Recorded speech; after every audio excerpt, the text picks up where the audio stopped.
तो देखो बच्चों, आज हम जो शुरू करने जा रहे हैं वो ट्रिग्नोमेट्री, आपके क्लास 11th की पहली क्लास है आज, ठीक है। लेकिन ट्रिग्नोमेट्री थर्ड चैप्टर है। थर्ड से क्यों शुरू कर रहा हूँ?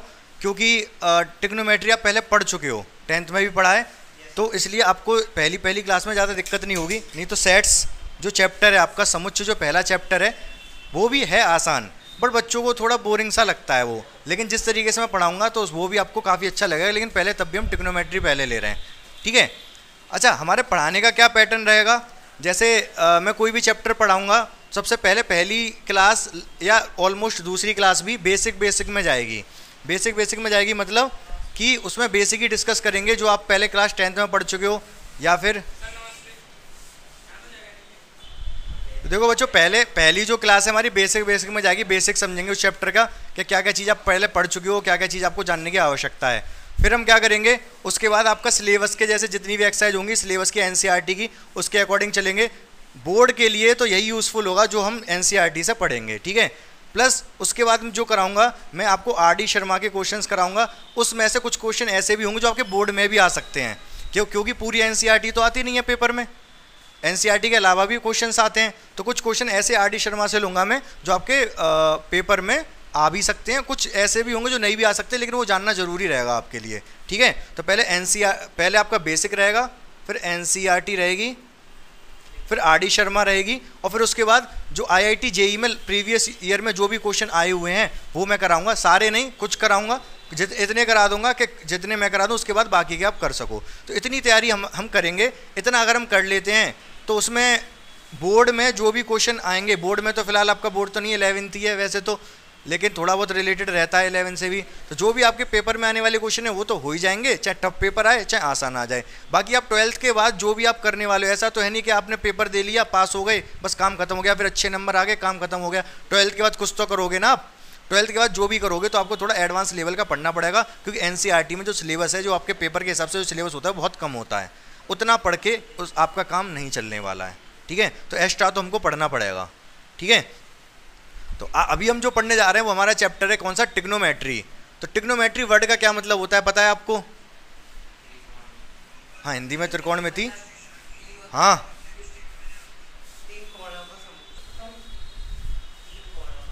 तो ट्राई मतलब क्या होता है? 3। गौन मतलब क्या होता है? एंगल मतलब हिंदी में कोण कह सकते हो। और मैट्री मतलब मीजरमेंट का क्या मतलब होता है? नापना। तो यहाँ पर हम क्या नाप रहे? 3। किस चीज का मेजरमेंट करेंगे? 3 मतलब 3 एंगल्स। अब 3 एंगल वाला क्या चीज होती है? ट्रायंगल।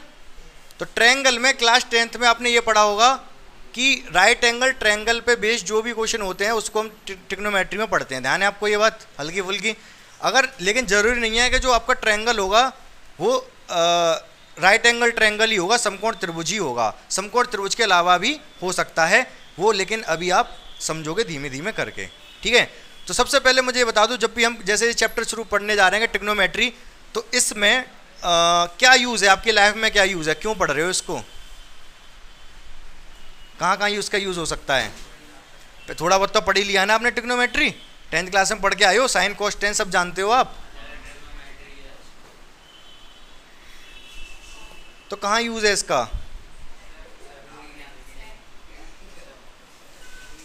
हाँ, किसके नापने के लिए? ऊंचाई और दूरी नापने के लिए। चलो ठीक है, मान ली इनकी बात भाई। ऊंचाई दूरी कैसे, ये भी बता दो मुझे। हाँ, तुम लोग बताओ, यूज़ बताओ इसका ट्रिग्नोमेट्री का क्या है? कुतुब मीनार की ऊंचाई नाप सकते हो? तो मैं नहीं बताया होगा। चलो ठीक है, कुतुब मीनार की ऊंचाई नाप सकते हो। मैं तुमसे कहूँ जाओ ये कुतुब मीनार है, नाप के दिखा दो इसकी ऊंचाई। कैसे नापोगे? हाँ, कैसे? कोण के हिसाब से? हाँ, मैं आपको क्या क्या चीज़ दे दूँ, मतलब ऐसी जनरल यूज़ की चीज़ ही दूंगा। क्या क्या चीज़ दे दूँ, आप मुझे कुतुब मीनार की ऊंचाई बता दोगे कितनी है? फीता दे दूँ? चलो फीता मतलब ज़्यादा बड़ा नहीं, थोड़ा बड़ी दे, ये नहीं कि शुरू नीचे से ले जाके ऊपर तक आप कुतुब मीनार की ऊंचाई नाप रहे हो। थोड़ा बहुत बता, फीता दे दिया मैंने। और क्या दे दूँ आपको? टॉर्च, लेज़र लाइट बता रखा है मैंने, लेज़र लाइट दे दूँ आपको, और एक फीता दे दूँ, और बस फिर आप ऊंचाई बता सकते हो कुतुब मीनार की कितनी है। कैसे? ट्रिग्नोमेट्री लगा के। कैसे कैसे बताओगे? अच्छा मुझे ये बताओ, मुझे अभी मान लो कि मुझे अगर जैसे जैसे यहाँ पे खड़ा हूँ मैं, ये एक लाइन हो गई, मान लो यहाँ पे एक लाइन है यूँ करके, ठीक है। मुझे इस वल्व का एंगल पता करना है। कैसे पता करूँगा वल्व का एंगल? यहाँ से ले जाके एक लाइन खींचूंगा तब पता चलेगा। जैसे ये तो लाइन हो गई, एक लाइन यूँ करके हो गई, तो बीच का एंगल पता लगाया जा सकता है। लेकिन ये लाइन कैसे खींचूंगा? क्या वल्व तो ले जाके, वल्व तो पास में, कुतुब मीनार की जो हाईएस्ट पॉइंट होगा वहाँ तक लाइन कैसे खींचूंगा? तो कैसे पता चलेगा? कुछ नहीं करना आपको, बहुत ध्यान से मेरी बात सुनना। जैसे यहाँ पर धरती पे खड़े हैं हम, ठीक है, मान लो ये धरती है, मान लो ये धरती है, यहाँ क्या लग रही है? कुतुब मीनार है ये। यहाँ पे खड़े हैं कौन? यहाँ पर खड़ा है अनमोल, ठीक है। अब मैंने इसको बताया था कैसे नापना, ये लेके गए कि लेज़र लाइट, इसने लेज़र लाइट मारी यहाँ से, ये लेज़र लाइट है मान लो, लेज़र लाइट मारी, वो यहाँ पे जाके पड़ी, ठीक है। इसने थोड़ा किया कि यहाँ पर, इसने यूँ कर दिया, फिर लाइट दिखाई नहीं दे रही, ऊपर चली गई। इसने थोड़ा लेज़र लाइट सेट की, यहाँ पर जो हाईएस्ट पॉइंट है, पीक पॉइंट है, वहाँ पर जाके लग गई। अब लेज़र लाइट यूँ करके रखी हुई है इस टाइम पर धरती पे, और लाइट पड़ का रही है इस पर, तो क्या ये जो एंगल बन रहा है, ये जो कोण बन रहा है, वो ये एक लाइन हमने लाइट से खींच ली, लाइट लेज़र लाइट से, तो एंगल पता चल गया हमको। और अगर यहाँ से यहाँ तक की डिस्टेंस पता हो हमको, अगर ये वाली डिस्टेंस हमको पता है तो हम कुतुब मीनार की ऊंचाई पता कर सकते हैं। कौन सा फॉर्मूला लगाएंगे? तुम बता दो। साइन कोस टेन में से क्या लगाएंगे? मुझे ये पता है, फीते से नाप ली मैंने, यहाँ से यहाँ तक फीते से नाप लिया, यहाँ से एंगल पता कर लिया, जो भी एंगल आया हो, मान लो 60 आया। अरे चांदा जानते हो? हाँ, प्रोटेक्टर। अरे यहाँ तुमने लेज़र लाइट रख रखी है, लेज़र लाइट रख रखी है यहाँ पर धरती पे, और उससे किसी से भी नाप लो, चांदे से नाप लो, चांदा मतलब प्रोटेक्टर से। पहले ये देखना पड़ेगा लाइट सीधी पड़नी है यहीं पे चाहिए। लाइट तो सीधी चलती है ना, लाइट टेढ़ी मेढ़ी तो चलती नहीं है, लाइट बिल्कुल सीधी चलती है। अगर यहाँ पड़ रही है, अब लेज़र लाइट जो रखी है आपने धरती पे, उसका एंगल नाप लो कितना है, वही एंगल होगा, ठीक है। अब मैं ये पूछना चाह रहा हूँ, अगर मुझे ये एंगल पता चल चुका है 60 का, और यहाँ से यहाँ तक फीता की दूरी में नाप ली, कुतुब मीनार की ऊंचाई पता करनी है, तो कितनी होगी ऊंचाई? अरे साइन कोस 10 में से बताओ क्या लगाऊं? 10। सही है, 10 लग जाएगा। पूछो क्यों? क्योंकि मुझे चाहिए ये परपेंडिकुलर, और मुझे क्या पता है? बेस पता है। तो 10 बराबर होता है क्या? परपेंडिकुलर अपॉन बेस, लंब बटे आधार। ये बात आपको पता होगी। तो 10 की हेल्प से, ट्रिग्नोमेट्री की हेल्प से मैं कुतुब मीनार की ऊंचाई पता कर सकता हूँ बहुत आसानी से। बोलो हाँ या ना? सही बात है, कोई दिक्कत नहीं है। चलो ये तो बहुत छोटी सी एप्लीकेशन हो गई, एप्लीकेशन मतलब यूज़ हो गया ट्रिग्नोमेट्री का। कोई बड़ा यूज़ बताओ, ये तो छोटी मोटी बात हो गई। और इसके अलावा क्या हो सकता है? आपको क्या लग रहा है? हाँ, अभी आप क्लास 12th में या फिर 9th में कोई ना कोई चैप्टर पढ़ लोगे, जब आप वेव्स की इक्वेशन पढ़ोगे ना, इलेक्ट्रोमैग्नेटिक वेव्स। इलेक्ट्रोमैग्नेटिक वेव समझते हो आप? EM waves, EM waves, electromagnetic waves, ठीक है। क्या होती हैं ये? आप इस टाइम फ़ोन पे बात कर रहे हो, फ़ोन पे आप बात कर रहे हो, यहाँ से आपके फ़ोन से क्या, पहले तो वायर होते थे फ़ोन में, वायर में सिग्नल चेंज होके जो साउंड सिग्नल होता है इलेक्ट्रिकल सिग्नल में कन्वर्ट हो जाता था, वायर के थ्रू जाता था, एक फ़ोन से दूसरे फ़ोन में आवाज़ सुनाई देती थी। अभी आपने यहाँ से बोला हेलो, दूर अमेरिका में आपका पत्नी बैठी हुई है, वो हाँ बोल रही है, हाँ हाँ जी बताइए, तो यहाँ से बात आपकी वाइफ तक पहुँच गई अमेरिका में। कैसे? कौन? पहले तार तो है नहीं, तार तो बिछा नहीं है अमेरिका तक, कैसे जा रहे हैं सिग्नल? हाँ, वेव्स, साइन की दवा वेव्स से जा रही हैं। आपके फ़ोन से वेव्स निकली, कहाँ पे गई? अमेरिका, सीधी अमेरिका। टावर पे गई, टावर से क्या सीधे अमेरिका के टावर पे? तो क्या और किसी टावर पे, फिर वहाँ से और किसी टावर पे, वहाँ से और किसी पे, सीधे अमेरिका में पहुँचेगी? नहीं, सैटेलाइट। देखो, एक कम्युनिकेशन सैटेलाइट, अगर कोई कम्युनिकेशन इस्टेब्लिश करना है कहाँ पर? अर्थ पर, तो 3 सैटेलाइट छोड़े जाएंगे। एक कम्युनिकेशन इस्टेब्लिश करना है, कितने सैटेलाइट छोड़े जाएंगे? 3। तो एक सैटेलाइट मान लो ये है, एक ये है, एक ये है। आप बैठे हो यहाँ पर इंडिया पे, कहाँ? इंडिया में। आपने फ़ोन में बोला हेलो, किरण रेस कहाँ पे गई? सीधे सैटेलाइट पे, पहले तो टावर पे, यहाँ से गई टावर पे, टावर से जहाँ पर भी इसका स्टेशन होगा वहाँ पर, वहाँ से सीधी गई सैटेलाइट पे, इस सैटेलाइट से इस सैटेलाइट पे। अमेरिका कहाँ? अगर इंडिया यहाँ है तो अमेरिका कहाँ होगा? अगर इंडिया यहाँ है तो अमेरिका कहाँ होगा? जस्ट पीछे, अपोजिट। इंडिया के जस्ट पीछे अमेरिका है पृथ्वी पर, बताइए बात आपको, ठीक है। तो यहाँ से रेस गई, यहाँ से गई सीधी अमेरिका पहुँच गई, अमेरिका के किसी टावर पे पहुँचेगी, टावर से फिर आपके फ़ोन पे पहुँच जाएगी, ठीक है।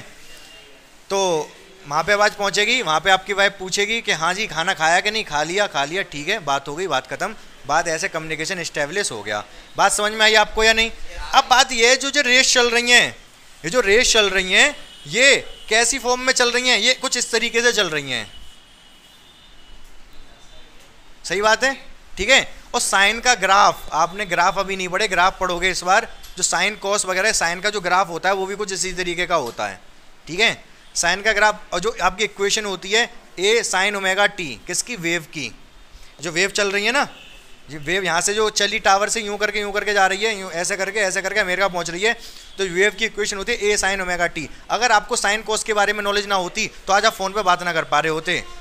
अगर साइन कॉस वगैरह ना होते तो आज फ़ोन पे बात ही नहीं कर पा रहे होते, बहुत सारी रेज ही ना चल पा रही होती। समझ पा रहे हो कि नहीं?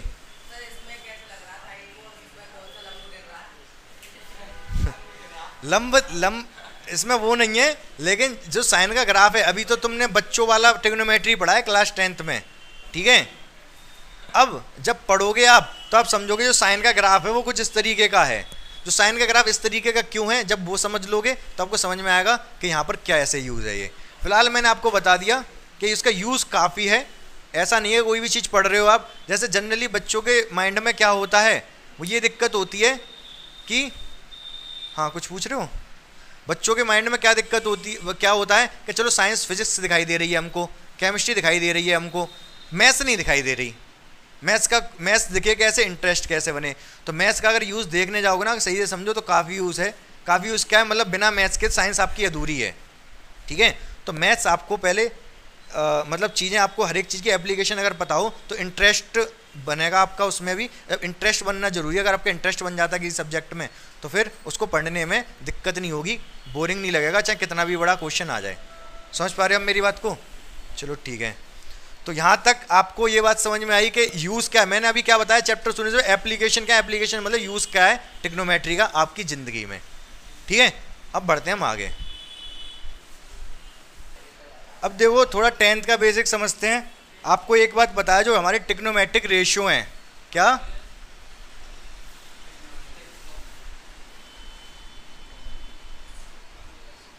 कितने हैं ये? 6। कौन कौन से? साइन, कॉस, टेन,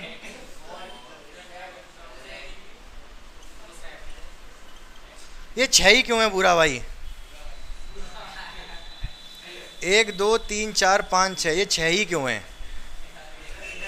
हाँ क्या 6 का 7 क्यों नहीं है? एक और क्यों नहीं है? कोसेक था ये, एफ ई फी सेक क्यों नहीं है? पी सेक क्यों नहीं है? हाँ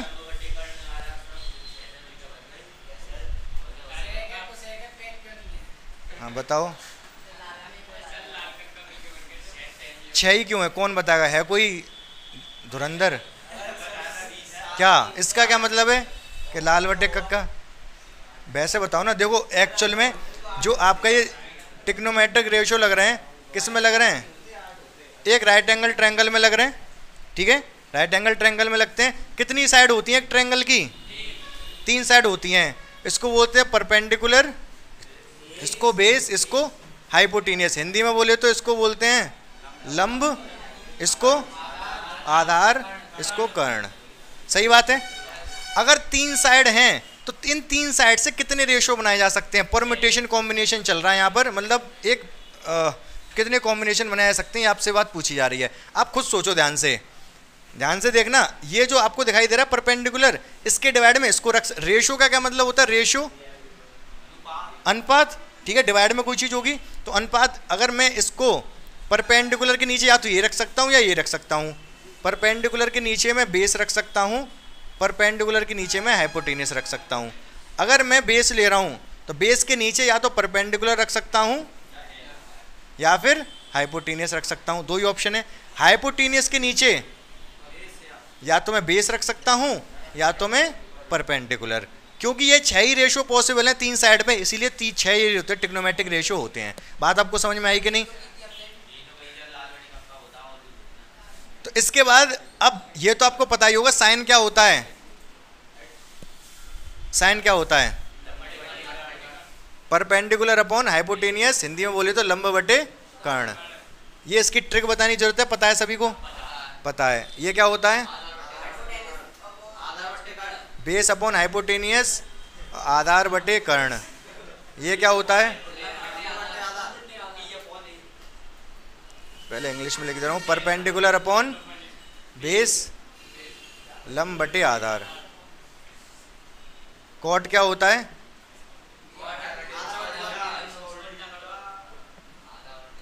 बेस जिससे मैं पूछूंगा वही बोलेगा, फालतू में ज़्यादा कोई ना बोले। ए अपॉन एल। कॉट के बाद क्या आ गया आपका? सेक। सेक क्या होता है? H upon B. हिंदी में बोले तो के upon cosec H upon P, के अपॉन एल। सही बात है, यहाँ तक कोई दिक्कत नहीं है। अब जिससे पूछूंगा वो बोलेगा। इसको क्या बोलेंगे आप बताओ? पिन। सही बात है। इसको क्या बोलेंगे? ठीक है, सही बात है। इसको क्या बोलेंगे? सिन। पर साइन क्यों बोल रहे हैं भाई? फिर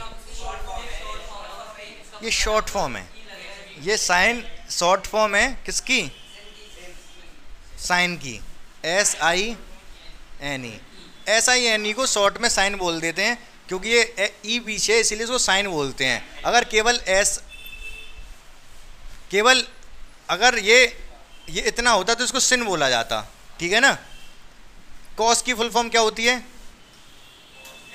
कोसाइन। टेन की फुल फॉर्म क्या होती है? टेंजेंट।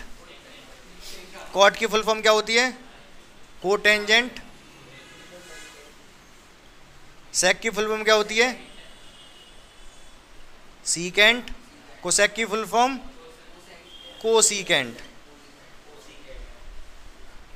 इसको स्पर्श रेखा हिंदी में बोलते हैं, इसको छेदक रेखा हिंदी में बोलते हैं। ठीक है, ये सारा नोट कर लो फटाफट।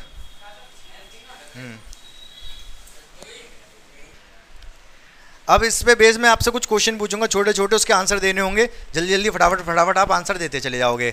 आप मुझे बताओ, जो साइन की वैल्यू है, साइन एक्स है मान लो, इसकी वैल्यू हमेशा 1 से बड़ी होगी या फिर 1 से हमेशा छोटी होगी या फिर कुछ भी हो सकती है? कुछ भी लिख दूं? कुछ भी। 3 ही ऑप्शन है, बता दो फटाफट। साइन की वैल्यू हमेशा 1 से छोटी होगी या 1 से बड़ी होगी या कुछ भी हो सकती है? हाँ बोलो। कुछ भी। हमेशा 1 से छोटी क्यों? रीजन?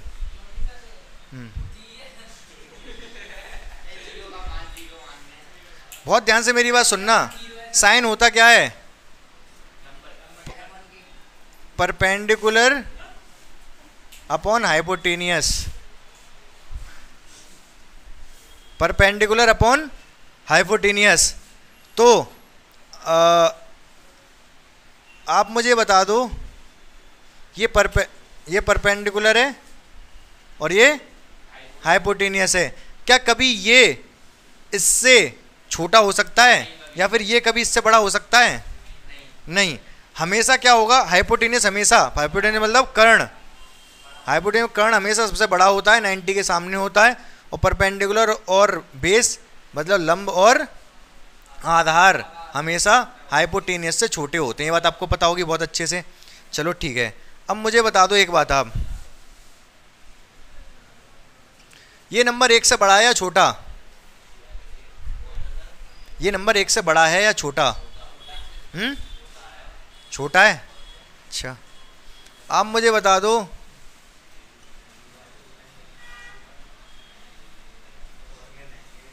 ये नंबर 1 से बड़ा है या छोटा? हाँ, आपको समझ आ रहा है कैसे? नहीं, मैं ये पूछ रहा हूँ, ये मैं नंबर सिर्फ इतना पूछ रहा हूँ, ये नंबर 1 से बड़े हैं या छोटे, इतनी बात पूछना चाह रहा था मैं आपसे। तो एक्चुअल में जब भी होता क्या है, अगर ऊपर वाला छोटा है, जैसे इसको देखो, ऊपर वाला बड़ा है, नीचे वाला छोटा है, तो ये एक बार तो भाग जाएगा कि नहीं जाएगा?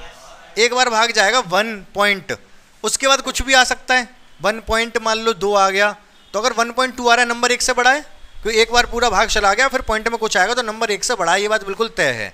ठीक है, अब मैं बात करूँ इस वाले नंबर की, क्या ये एक ही 100 से मैं 99 भाग दूंगा, क्या एक बार जा रहा है? नहीं जा रहा, पहले से ही पहले पॉइंट लगाना पड़ेगा, पहले से ही पहले पॉइंट लगाना, फिर जो भी आए 9 आए 7 आए हमें उससे मतलब नहीं है।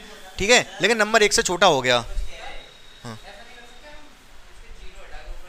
कुछ भी कर लो, बात उससे मतलब नहीं है। मैं आपसे चलो 0 0 तुम, मुझे पता था एक दो कोई ये कहेगा कि 0 ये कर लें वो कर लें, कंसेप्ट को नहीं समझोगे आप। अब बताओ, ये नंबर 1 से बड़ा है या छोटा? हाँ, छोटा है, क्योंकि ऊपर वाला नीचे वाले से छोटा है, इसलिए नंबर 1 से छोटा है। स्टार्टिंग में पॉइंट लगा के 0 बढ़ाना पड़ेगा, फिर जितनी बार भी जाए उससे हमें मतलब नहीं है, क्योंकि पॉइंट तो स्टार्टिंग में लग गया। अब मैं अगर नंबर पूछ लूँ 197/189, ये नंबर 1 से बड़ा है या छोटा? ये नंबर 1 से बड़ा है, क्योंकि एक बार पूरा पूरा दिखाई नहीं दे रहा क्या आपको? 1 से पूरा पूरा ये चला जाएगा और फिर 1 पॉइंट समथिंग आया, तो नंबर 1 से बड़ा है। तो ध्यान से देखेंगे अब हम,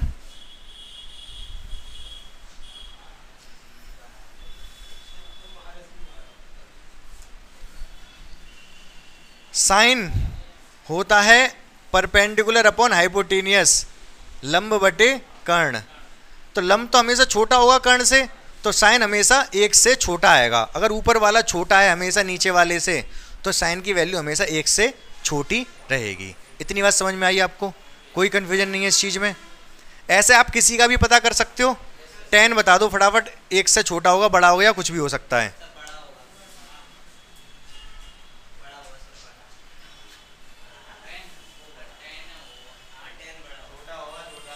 हाँ,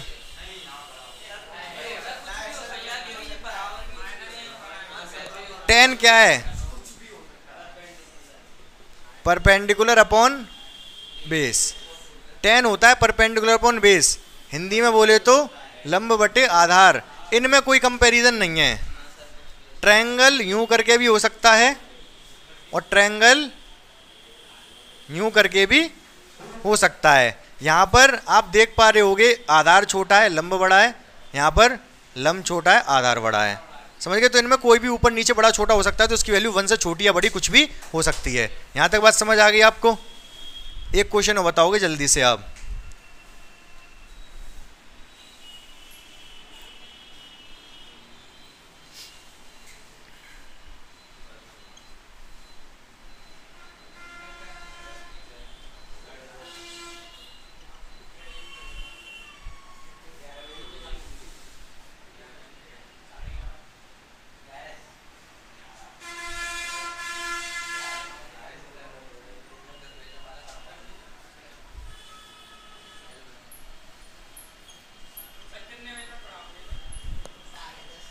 तो इनमें से सेक की, इनमें से कौन सी वैल्यू नहीं हो सकती?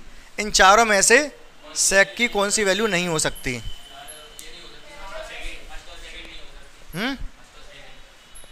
सेक कैसा होगा? 1 से छोटा या बड़ा? सोच लो, मैं आपको आधे मिनट का टाइम दे रहा हूं।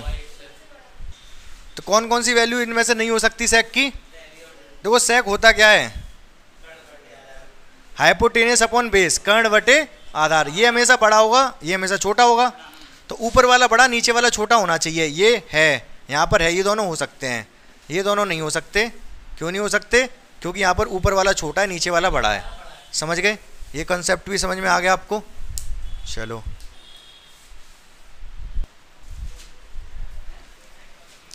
तो देखो बच्चों, इसकी वैल्यू आपको पता है, साइन 0 की 0 होती है, 30 की 1/2 होती है। ये 1/√2, इसकी √3/2, और इसकी 1, बस पहली साइन का याद कर लो तो बाकी सारे अपने आप बन जाते हैं। ठीक है, अभी मैं पूछूंगा टेबल पूरी बनवा के मिटा के आपसे सारी वैल्यू अभी के अभी पूछूंगा मैं। तो कॉस में क्या होता है, अगर आपको नहीं पता है तो साइन 90 का सोच लेना, वही कॉस 0 का होगा। साइन 60 का जो होता है वही कॉस 30 का होगा। 45 का दोनों का सेम होता है, और ये 30 तो ये 30 1/2 और ये 0। अब आपको एक बात तो पता है, tan क्या होता है, tan होता है साइन अपॉन कॉस। कैसे होता है साइन अपॉन कॉस, क्योंकि tan क्या होता है, tan होता है आपका लंब बटे आधार, यही तो होता है। ठीक है, अगर मैं इसका फॉर्मूला रख दूं, साइन का फॉर्मूला क्या होता है, लंब बटे कर्ण, कॉस का लंब बटे आधार बटे कर्ण, कर्ण से कर्ण कट के क्या बचेगा, लंब बटे आधार, लंब बटे आधार मतलब tan बचेगा ये। तो साइन कॉस को जब हमने सॉल्व किया तो लंब बटे आधार बचा, लंब बटे आधार मतलब tan। तो आपको पता होगा साइन कॉस tan कैसे आया ये।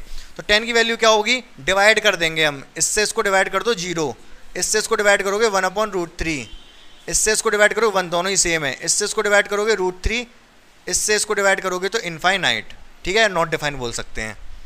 कॉट में 0 का उल्टा क्या होगा, इनफाइनाइट। कॉट क्या होता है, कॉट होता है 1/10, ये आपको पता होगा, कॉट इक्वल्स टू 1/10 होता है। तो 0 का उल्टा क्या हो जाएगा, इनफाइनाइट। 1/√3 का उल्टा √3, 1 का उल्टा 1, √3 का उल्टा 1/√3, इनफाइनाइट का उल्टा 0। सेक होता है कॉस का उल्टा, 1 का उल्टा 1 ही रहेगा। सेक क्या होता है, सेक होता है आपका 1/cos। तो कॉस की वैल्यू उल्टी करते जाओ, सेक की मिलती चली जाएगी। 1 का उल्टा 1, इसकी उल्टा 2/√3, इसका उल्टा √2, इसका उल्टा 2, इसका उल्टा इनफाइनाइट। कोसेक का उल्टा कर दो, 0 का उल्टा हो गया इनफाइनाइट, इसका उल्टा 2, इसका उल्टा √2, इसका उल्टा 2/√3, इस 1 का उल्टा 1। इतना आपको पता होना ही चाहिए। ये तो हमने फर्स्ट क्वाड्रेंट के एंगल पढ़े, केवल किसके, फर्स्ट क्वाड्रेंट के। अभी बाकी हमको चारों क्वाड्रेंट के पढ़ने होंगे। मैं एक काम करता हूँ, अभी बता दूँ, इसी के साथ ही बता देता हूँ। तो देखो ये एंगल जो है 0 से 90 तक देखे हमने, कहाँ से कहाँ तक, 0 से 90 तक। तो ये तो केवल फर्स्ट क्वाड्रेंट के एंगल हो गए, किसके, फर्स्ट क्वाड्रेंट। फर्स्ट क्वाड्रेंट का मतलब ये x है और ये y है, ये बात पता है आपको।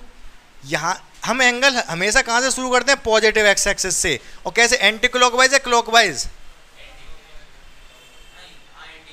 Anti clockwise. एंटी क्लॉकवाइज को हिंदी में क्या कहेंगे, वामाव्रत। ठीक है, तो इधर से चलना शुरू करते हैं हम, इधर से चल, अगर इधर गलती से चल गए तो माइनस में एंगल आ जाएगा।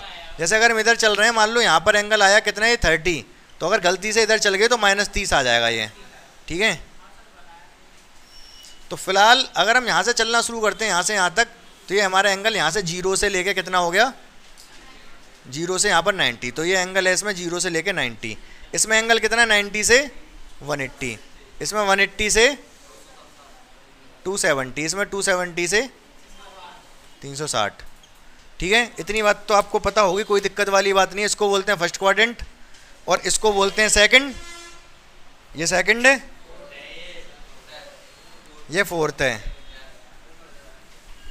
ये सेकंड है और ये थर्ड है। यहाँ तक भी आपको कोई दिक्कत नहीं होगी, यहाँ तक है। चलो, हमने 0 से 90 तक के एंगल पढ़े भाई। मतलब कि अगर आपसे ये पूछा जाए कि साइन 60 की वैल्यू कितनी होगी, आप फट से बोल दोगे √3/2, बोलो हाँ या ना। लेकिन अगर मैं आपसे पूछूं साइन 300 की वैल्यू कितनी होगी, तो आप कहोगे ये क्या पूछ लिया आपने, ये तो हमने पढ़ाई नहीं आज तक। अब पढ़ोगे ना, तो साइन 300 की अगर वैल्यू पूछी जा रही है तो कैसे निकाली जाएगी, उसको हमको समझना पड़ेगा। कौन से क्वाड्रेंट में है पहले तो ये देखना पड़ेगा। फोर्थ में पड़ेगा, 300 किस में पड़ेगा, चौथे में, 270 से 360 के बीच में। इतना समझ गए आप।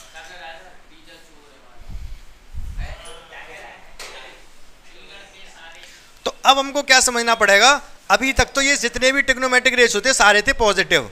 कैसे थे, सारे पॉजिटिव थे।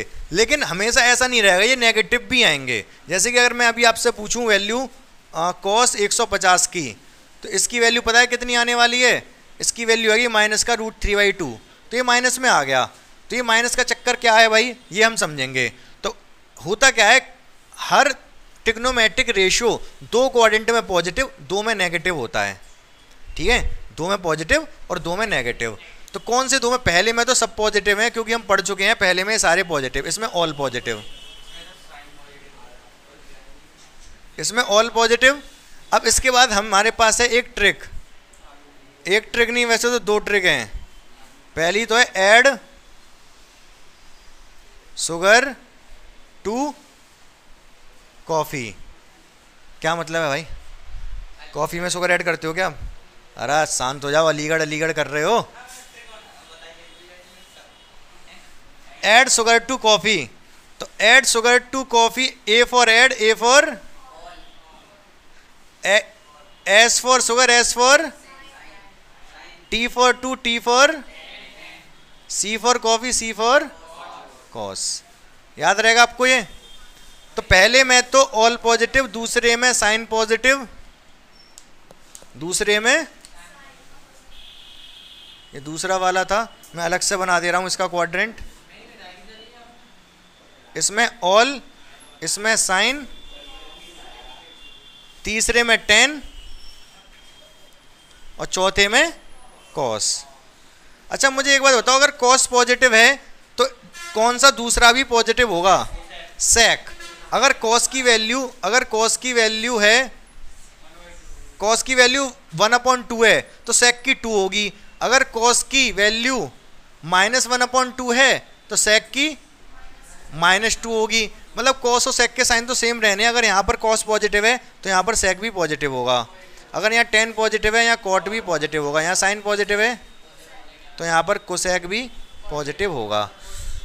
तो कौन कौन से हमारे कहाँ कहाँ पर पॉजिटिव आए, ये हमको इसमें बात समझ आ गई। ठीक है, तो इसी से हम क्या सीखेंगे आगे। अभी आज तो नहीं, आज थोड़ा टाइम कम ही रहेगा। तो इतना हम ये सीख गए कि इतना तो मैंने बता दिया कि कौन से क्वाड्रेंट में कौन सा पॉजिटिव है। कल हम देखेंगे सारी वैल्यू, जैसे अभी मैंने पूछा था साइन 300 की 10। दूसरी ट्रिक नहीं बता रहा। कोई बात नहीं, इतनी बात समझ में आई कि नहीं? ठीक है, इतना क्लियर हुआ कि नहीं? आज आपको जो भी बताया बेसिक बेसिक था, थोड़ा जल्दी जल्दी समझाया मैंने क्योंकि ये जल्दी कवर करना था। अब बेसिक बेसिक ऑलमोस्ट हो चुका है हमारा। ठीक है, हम पहुंच चुके हैं आगे वाले सेक्शन पे। ठीक है, जिसको हम कल डिस्कस करेंगे। कल से जो भी बताऊंगा वो आपके सिलेबस के अकॉर्डिंग काफ़ी यूज़फुल होगा, पेपर में आने लायक होगा। ठीक है, इतना आपको आना चाहिए। अगर नहीं आता है तो कल आप रिवाइज करके आओगे, सीख के आओगे। इतना कोई डाउट हो तो मुझसे भी मिल के जाओगे कि ये चीज़ हमें समझ में नहीं आई, उसको मैं क्लियर करूँगा। ठीक है।